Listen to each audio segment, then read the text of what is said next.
ઘોર કરવી હોય અત્યારે કદાચ માં મેલેડી 100 રૂપિયાના છૂટા લઈ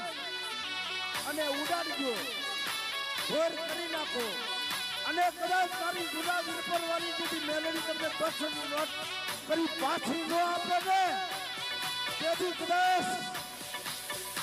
એ છપરા નદીના ઘાટે બેઠી રાજા રે વિક્રમ ને મોડી શબાશ શબાશ શબાશ જની મેલડી આવો આવો આવો રે માં શબાશ શબાશ ડાંગરસા કુટુંબને શબાશ એ મારા બાપની દેવી હો જોજે મારા બાપની દેવી મેલડી છપરા નદીના ઘાટે